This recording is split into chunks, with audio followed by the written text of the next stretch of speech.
9. It's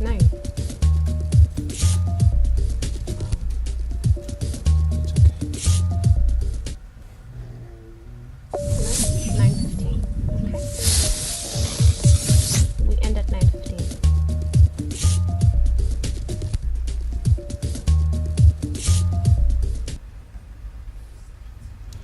Good evening and welcome to today's show, My Congo Open Chapters, with me, Trony Ingati, and my co-host. Ewing and Ahmed Salomu. In today's show, we shall be discussing how to open the Congolese mindset. I don't know what we can do about that topic, Ewing. Pour ce programme, nous parlerons aujourd'hui de la RDC. Ce pays, avec ses 2 345 000 km², c'est un grand pays au milieu de l'Afrique, avec un potentiel réserve hydraulique, deuxième du monde, avec beaucoup de réserves dans son sous-sol. Le Congo reste de toute façon aussi une contradiction. La contradiction, c'est que sa population reste pauvre, très pauvre. Pourquoi est-ce que cela arrive? On parle aujourd'hui du changement de mentalité. Dans ce programme, on essaiera de parler de cette thématique. In today's show and set, we have with us our guest for this evening, Justin Kabika. Yes. Have I pronounced your name well, or should we take on the French pronunciation? No, it's good. Okay. It's good, but the French pronunciation would be better. Justin? Or how is it? Try it again. Justin? No. Give it it's to me. Justin. Justin. Okay. Justin. I think let's stick to Justin. Because you usually call him Justin. Yeah. Justin. Yeah.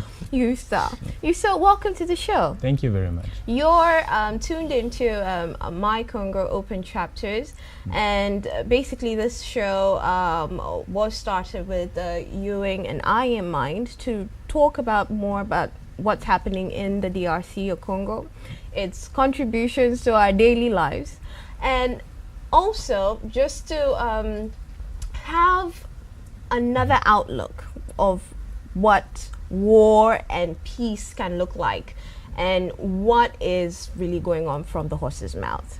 But Justin, tell us a little bit about yourself. About myself.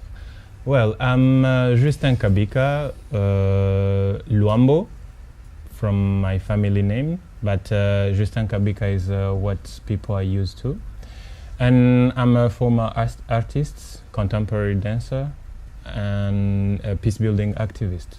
Where did you dance? Where did you practice your former artistry life? Yeah, most of my artistic life was in Goma, DRC, in the eastern part. So people who knows Congo very well would understand Goma office, what it means, and where it's located. So basically, that's where I would say I perform all my artistic life. Mm-hmm. Yeah. And in that time, what was you doing as dance? Because I know how Goma is always in movement. Mm-hmm. So what was you doing with people? Mm-hmm.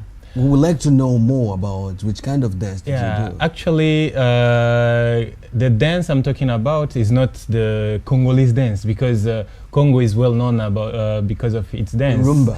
The rumba, the ndombolo, there are a lot of. If it's about to list it, I will not finish. But the dance I was doing, it's the contemporary African dance, which is a combination of the traditional dance. As Ewing, you know that we have more than 300 traditional dances, and some rumba, ndombolo kind of things, but also I would say it's a mixture, and it's a way of expressing. It's I would say the body expression in a flow movement. It's like a urban in African urban dances? No, I won't say that, because if you say urban dance, it will look more like the street dance, like the American style dance. But no, it's more about the mix. So you can find some urban dance, ndombolo, traditional dance, even, poetry and slam inside. So it's really a combination of dances. And your classes or your dances were open to what age group? Was it the young? Was it men and women? Well, then I would have to go through the whole history. Actually, give us a snippet. Yeah, I didn't start as a professional dancer. Right. I was more like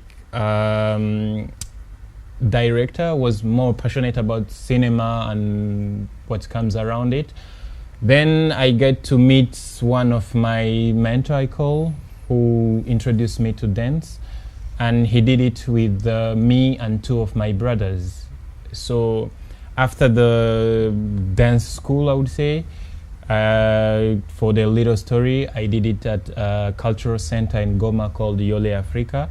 So people from Goma who are listening or who are watching this would know Yole Africa, and if they don't know Yole Africa, at least they know Petnanda Liko or Sekombi Katondolo. Those are the two people I take as mentor, because one, which is Petnanda Liko, he's my professor in cinema, and Sekombi is my dance professor. So those are my two mentors in art. Then I was kind of jumping in cinema and dance. So what are you currently doing with yourself right now? Not looking on my way, but more like I was, I couldn't split myself, to say that. Yeah, and currently I'm a peace building activist, let me put it that way. And after my short period in art, I understood that art is a good way of transmitting a message.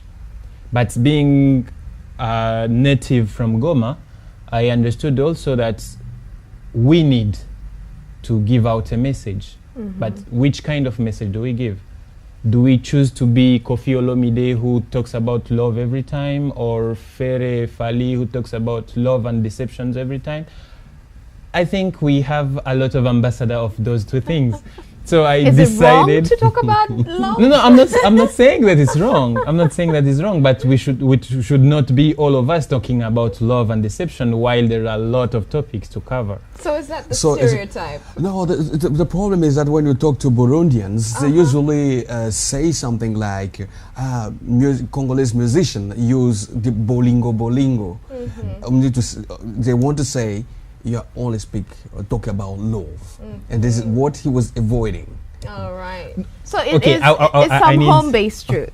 So if it can be a stereotype, it is true. Well, yeah, we can call it a stereotype, because stereotype doesn't need to be always negative. But yeah, if you talk about Congolese music or Congolese art, they will see music directly, and from music they will talk about bolingo, as he says. So, and the famous musician from the 60s were talking about bolingo. Nowhere you will go, in any party you will go, you will find a bolingo song, and that song must come from Congo, DRC. So yeah, in that perspective, in my art, I decided to target another kind of people, another kind of problem, and that's what's pushed me to peace building. Because remember that I'm from the eastern part of DRC, well known for conflicts and all instabilities. I would say almost all my life I have lived in conflict and war or insecurity. And when you were practicing this dance, was it like somewhat some solace, some comfort to the people who engaged in your classes? Well, it was more it was more to give space of expression, a safe space to express themselves, because To come back to your previous question, my target, say, audience were young people from 10 to 30 years old. And with my brothers, which are now very well trained in dance now, because they have been doing École des Sables. For those who are interested in dance, they know École des Sables. What is it? It's the biggest contemporary dance academy in Africa. It's actually based in Senegal. So with them, they had that opportunity to go and continue to I would say to improve their style.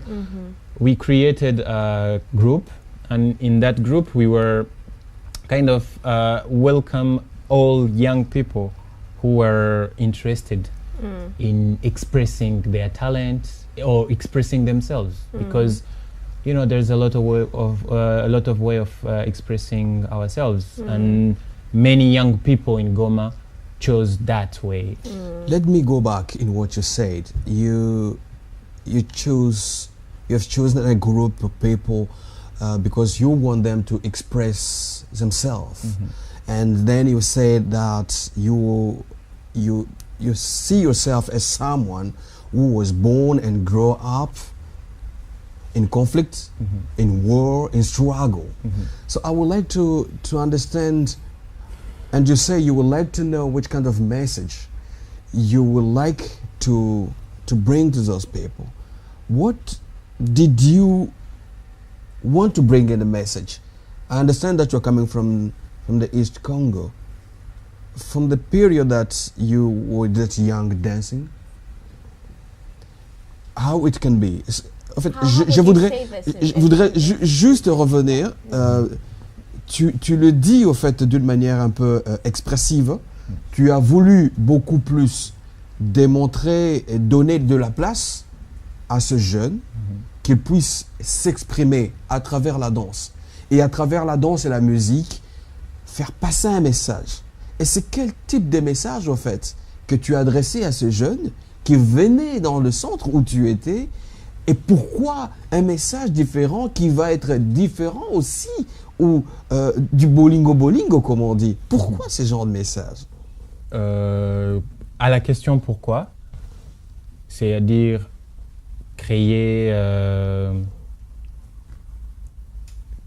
un nouveau environnement par rapport à tout ce que nous connaissons. Parce que si tu vas à tous ces des médias internationaux, il est très rare de trouver une autre image de l'Est de la RDC, si ce n'est que la guerre et les conflits. C'est très rare. Je ne dis pas que ça n'existe pas, mais c'est très rare. Alors, avec le jeune, les amis, les mentors, on voulait créer un nouveau vent. De dire, la RDC n'est pas que la guerre. Oui, bien sûr, il y a l'instabilité. Oui, bien sûr, nous avons perdu l'espoir, ou nous sommes en train de perdre l'espoir, mais on peut créer un nouveau vent. On peut créer un nouveau moyen d'expression. On peut raconter notre histoire d'une autre façon. Donc c'était le renouveau, une nouvelle façon de faire passer un message, un renouveau en fait dans cette arène politique et conflictuelle. Du renouveau, quelque part oui, parce que c'était vraiment nouveau. À l'époque, tout le monde qui voulait faire de l'art voulait être Fali, voulait être Kofi, voulait être Wendo, voulait ressembler à tout ce que nous connaissons comme artistes congolais. Mais on oubliait que la culture congolaise basée sur la musique peut aller plus loin que juste égayer les fêtes. Et c'est là où tu rejoins Jean Goubald. Carrément. Et c'est là où tu trouveras, si tu fais un peu le profil du Nord Kivu, le profil du Kivu, le profil de Goma, tu vas trouver que l'art en général a pris une place favorable. La jeunesse s'est exprimée dans tout ce qu'il y a, de mouvements politiques, de mouvements sociaux, dans tout, du haut en bas. La jeunesse s'est exprimée à travers l'art. Justement pour signaler que, comme tu dis que la jeunesse a pris la relève, il faut signaler que le mouvement Lucha, qui veut justement dire la lutte pour les changements, a pris naissance à Goma. Et on a vu aujourd'hui, c'est un groupe connu à travers le monde pour cette façon pacifique de revendiquer les droits. En tout cas, c'est... Bon, je dirais pas que c'est poussé par l'art ou par ce que je faisais, mais quand même, tu sens qu'on a trouvé plusieurs moyens de s'exprimer, non seulement par la parole, mais par autre chose. Et donc, certaines des activités que font le groupe dont tu cites, exactement, certains de leurs membres ont utilisé l'art quelquefois pour s'exprimer. Et pour moi, je me dis que c'est un renouveau, comme tu l'as appelé. C'est vraiment un renouveau et exactement, ça a transmis leur message. Et justement, ça rentre dans cet esprit qu'on a envie de parler aujourd'hui, cet esprit de changement de mentalité. So if you are watching us from wherever you are based in this world and have got any reactions for us, our numbers and our handles are floating up on screen. Please do engage with us and would be very, very happy to sample some of your reactions. So now, is it possible to change this mentality of the Congolese? You know, with what you just mentioned to us, you see how with arts people can change.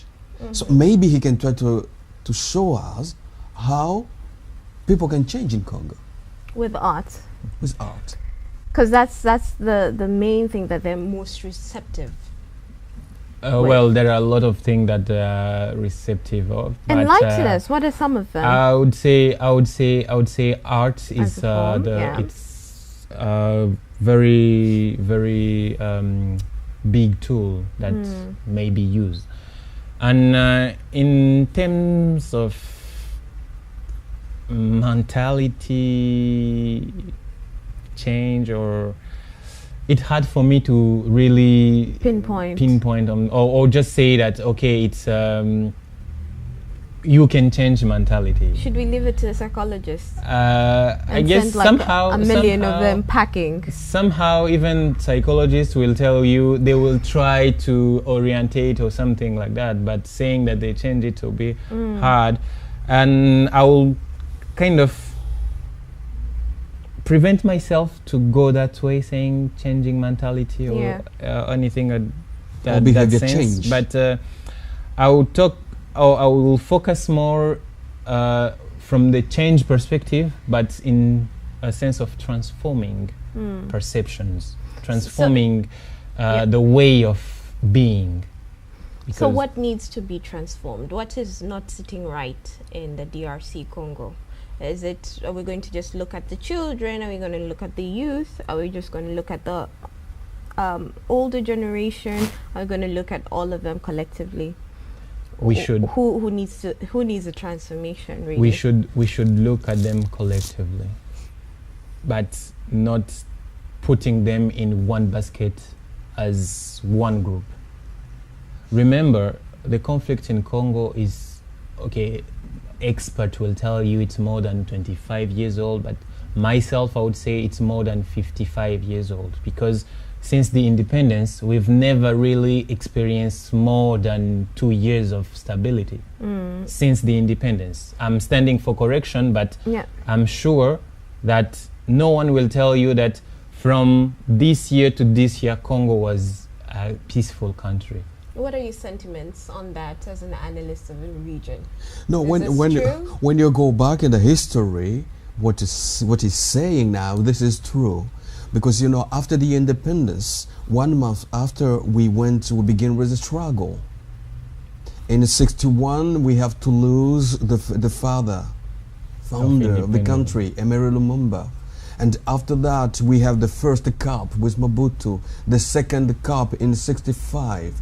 And after that, it was just the period of war, rebellion, and something that we can say stability. But it wasn't really a stability. Transition. I will call it transition. Transition. Because because it was like it was transiting from one war to another. Oh, I would say one conflict to another. But saying that okay, one conflict gets like over and another one starting, it will be really hard to pinpoint at what exactly moment a conflict was completely over in DRC. And remember, this we conflict- went in dictatorship for 32 years with Mobutu, and in that period there was a period of war. In 1880, there was a problem. So if you go in the history, you will see that we are a generation of people who were born in war and grow up always in a situation of conflict.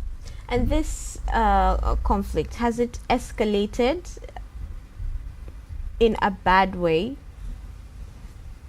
I mean, if it's about to talk about escalation, it's really a wave form, and that's why I called it transition instead of stability. So it has had different dynamics all Yeah, through. so it would go like escalating up to becoming violent, killing, all these statistics of death on everything you can hear about Congo, to a kind of peaceful election in 2006 or whatever they can call it. But I would say it's a wave. It's ups and downs. So let me ask the both of you. You as an analyst in the region, when you had to grow up, did you experience a little bit of some peaceful aspect of it, or were you constantly in a war? This is what I said about the transition. It means since the period that I was born, I saw the first insecurity in my region where I was born.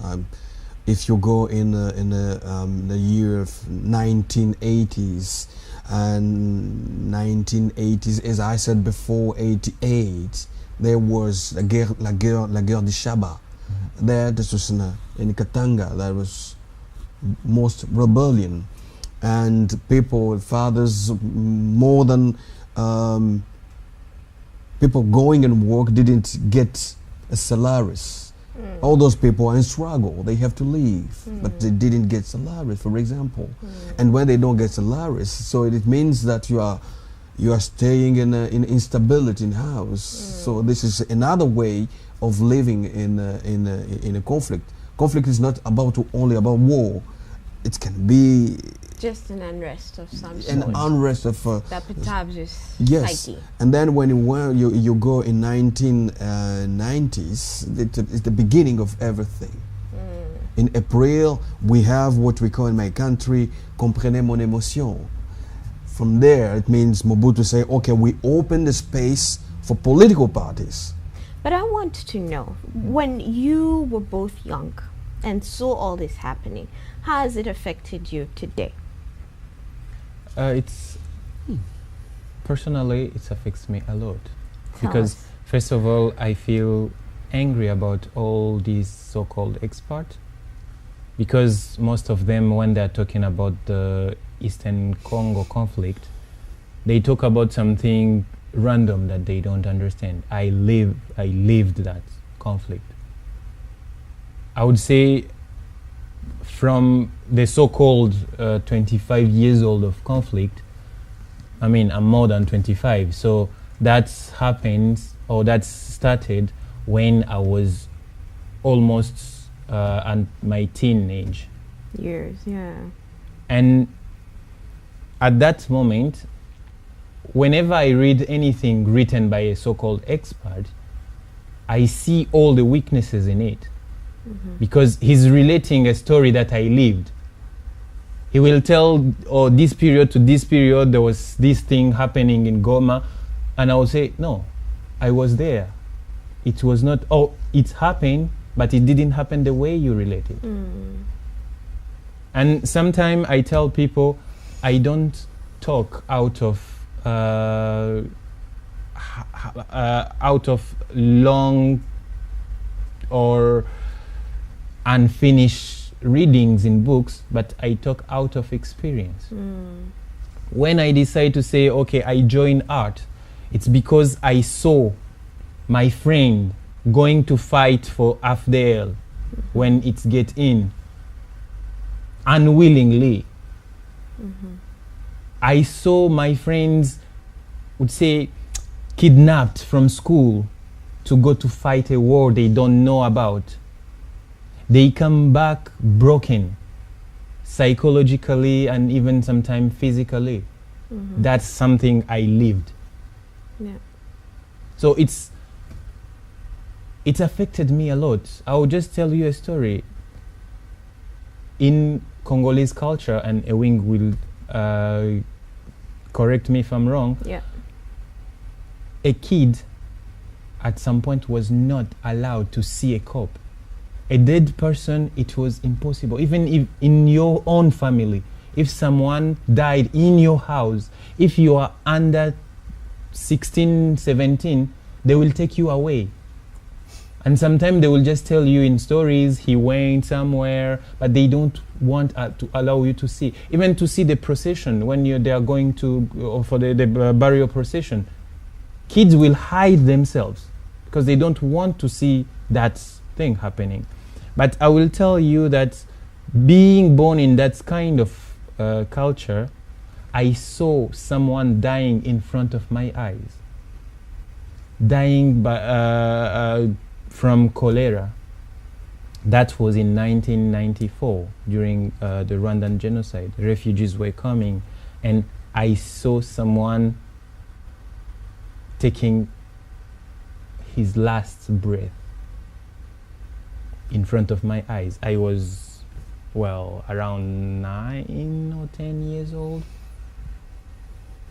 So imagine a kid of 9, 8, 10 years old seeing that happening. And it's just one example. I can't tell you about the number of people I had to push from Lake Kivu because we didn't have water. We had to go to the Lake Kivu to fetch water. And you have to push a corpse in order for you to fetch water. So seeing all that for someone younger than 15 years old, it leaves a mark. It's traumatic. It leaves a mark. Indeed. This is what I said last time, what that about you? we have a generation of people who were born and grow up in struggle, in conflict. He's saying about seeing people dying. I saw people dying in front of me. I saw people just throwing themselves in a river and say, okay, I want to die from now on. I saw all these things happen. I have to run, to be, as I usually say, an intern or displaced patient inside my country, and I have to walk more than 800 kilometers from my town to another town, fleeing with a group with refugees and everything. So You've seen impacts. We have seen a lot. You've seen a lot. Yeah, and I mean, summarizing all this, I would say if it's about transforming, if it's about changing mentality, it's for all generation. For our father who fought the war since the independence, to the young kids who are now experience what is about pacific struggle, pacific marche pacifique or mouvement pacifique or whatever. At 5 years old, I didn't know what marche means.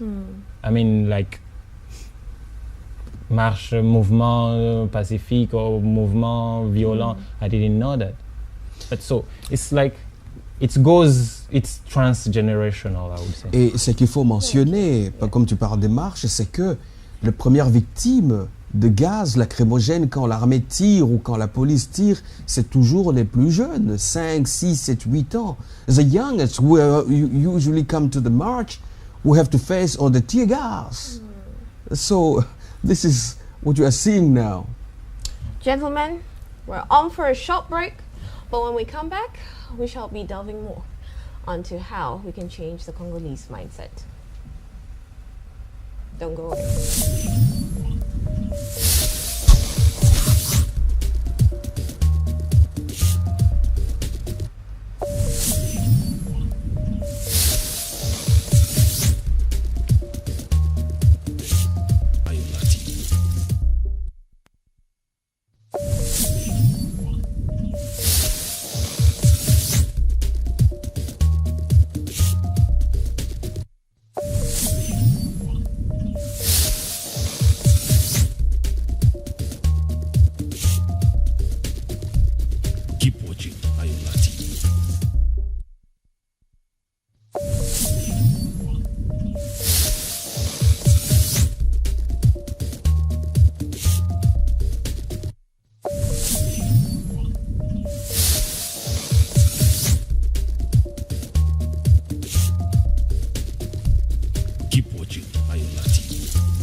Good evening and welcome to Ayola TV. My name is Trony Ingati, and instead I have my co-host Ewing, Ahmed, and our guest for this evening, Mr. Justin Kabika.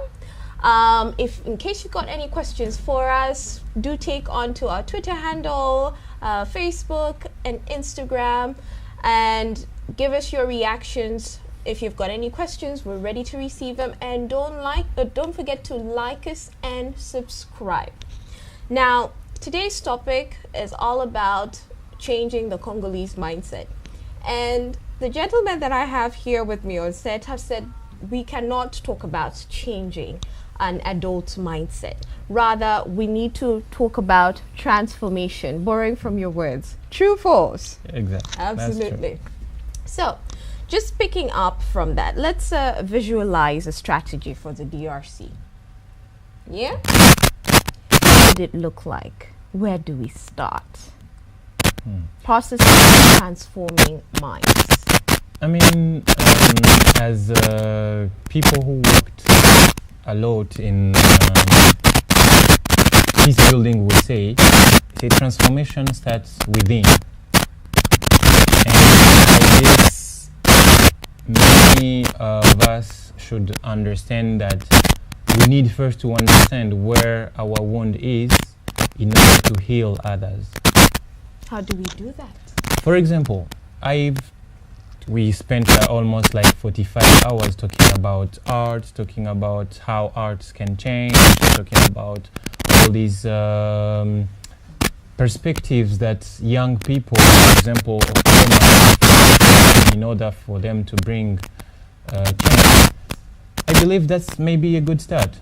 That's a good For example, as young people, we have to understand one thing. If our fathers fought for a wife, we should not continue the fight. But we need to understand why are they fighting. So that gives us the need to go and understand the root causes of things. Don't jump into a conflict, don't jump into a fight without knowing who's fighting, why are they fighting, for how long they have been fighting. Absolutely. So we need to as young people, I'm saying we need to go closer to our elders and ask them to tell us the real truth, to give us the root cause. The fight is more than as I started 15 years. I almost like 2/3 of that year. Those years, I cannot say that I understand completely the root causes of conflicts in DRC. I cannot say that okay, it's 1, 2, 3 action that have to be taken. And what's the solution to retelling the story? Because we will go to these elders to understand the source of conflict, but they will repeat the story to us, and us, we will pick it up and just package it, and it becomes part of, again, your daily routine. You know, Where do you start with that? when you talk, I would like to come in what you said before. That to go to elders, they have to give us some root causes, and then we have to go forward.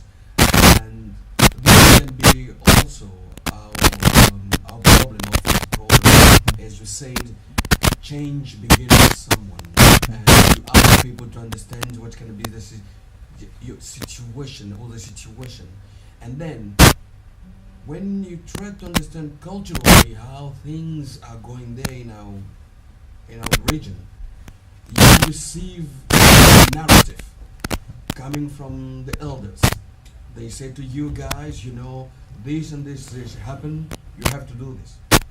So culturally you have to follow what they ask you, but you don't have more critics to analyze why is asking me to do this. It can be a source, for example, of domination.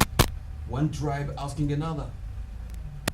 One tribe will like to dominate other tribes, but they need the next generation to understand the situation that they have to dominate others, and then you will come to the situation where you have to follow what they ask you to do, but you don't understand in yourself how this will bring you in trouble.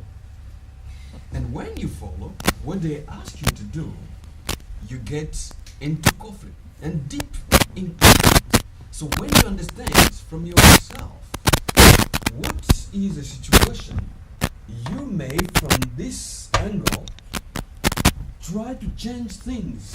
You may come with some new ideas, and that's why I try to go back first in what you said, because I said that people have to understand themselves, what they have as ideas, come with new ideas, and then try to go forward. But first they understand themselves, come with new ideas. But if they have to come, we have to talk to new generation with old ideas, then we'll stay in struggle. We'll stay fighting. Another thing that just comes up to my mind, most of the youth often go to spiritualism, yeah, as a point of contact, so that they find that peace that surpasses all understanding. What's your take on that? I mean, every way is the best way as long as it's talked to you. I said my way of coping with all this story was art. Doesn't mean that I'm not spiritual. Our African culture is based on spirituality, and religion plays a big role in what we are doing. Unfortunately, in these recent years, it becomes a business, and it becomes very dangerous when not well used.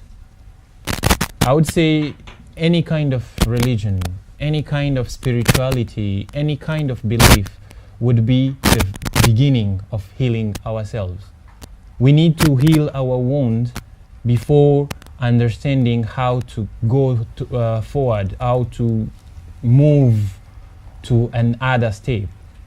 We need to reconcile with our, I would say, identity, because most of us can pretend, as Ewing was saying, they say, okay, we are new, we come with new ideas, but it's just the old ideas with a new image, but still the same ideas.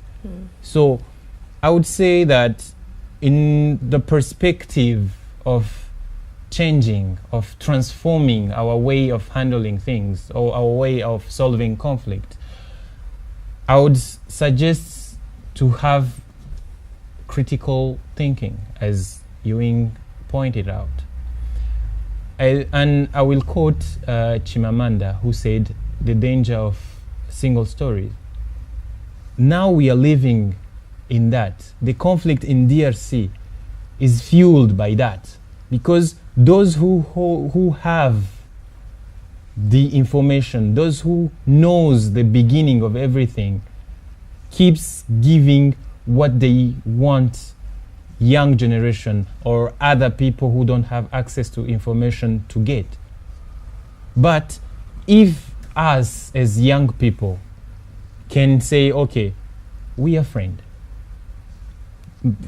And a simple example, I'm from eastern part of DRC. I have friends in western part of DRC. I was not there in Kasai when Baluba and Bakongo were fighting. I was not there when this secessionist struggle were there. But I have a friend who has a parent who lived that. And the parent have been telling him that story up to now. That friend will tell me his side of story. I will tell him my side of story, and we'll come to a common understanding of what divides us, what is happening among us. You saw, I want you to look into that camera, and if there's a message that you have for the young people of the DRC Congo, this is your chance to just give them a snippet of it. Take it away. Yes. My only message, and the only one I always give to anybody who wants to listen to me, is this: this is our time. As elder people said, young people or youth are the future of a country. We are the future of the DRC, and this is our time to work. We need to put aside where we from or what background we have. We need to sit one place and ask ourselves, from the burden that we have, from the burden of conflict and all those history, what unite us? We completely know what divide us, because we always talk about what divide us. But now it's time to sit and say, okay, in all this division, what unite us? Or what can we do to be united? Because as Mobutu said, Tatabo Moko, Ekolobo Moko, we should be also Moko. And Ewing, what unites us? And you could sign us off. Yes, I would like to give my message in French. Go ahead. It means, à tous les jeunes qui peuvent me suivre ce soir, le message que je vous lance, c'est un message de révolution. Je vous demande juste de chercher ce qui peut nous unir, mais pas de chercher ce qui peut nous désunir. Nous avons entendu des histoires, des années et des années. Nous avons vu et vécu des choses qui, au regard de tout ce qui s'est passé, peut nous désunir. Mais on peut aussi prendre tout ce qu'on a vécu comme opportunité. Essayer de relire les faits. Essayer de relire tous les narratifs qu'on a entendus et essayer de trouver des points qui peuvent être des points de convergence et travailler sur ces points de convergence pour nous permettre de vivre ensemble. Il y a beaucoup de sang qui a coulé, mais nous ne pouvons pas continuer, nous ne pouvons pas accepter que le sang continue de couler dans notre pays. Si la politique peut nous désunir, la politique peut aussi nous unir. Et c'est tout ce que je vous demande. Ne soyez pas derrière le politicien pour nous désunir, mais soyez derrière des politiciens pour que nous puissions vivre dans la diversité, mais dans l'unité. C'est mon message de ce soir. For more on my Congo open chapters, it's me, Trony, Ingati, and Ewing, Ahmed Salomo. signing off. Goodbye and see you next week. You're welcome. I hope. I hope I was serious.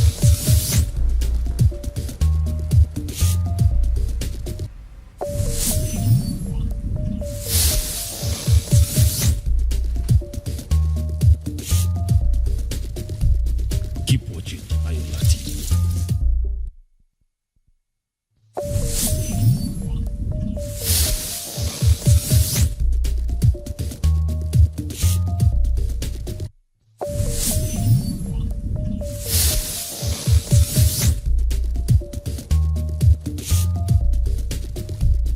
Keep watching Ingati.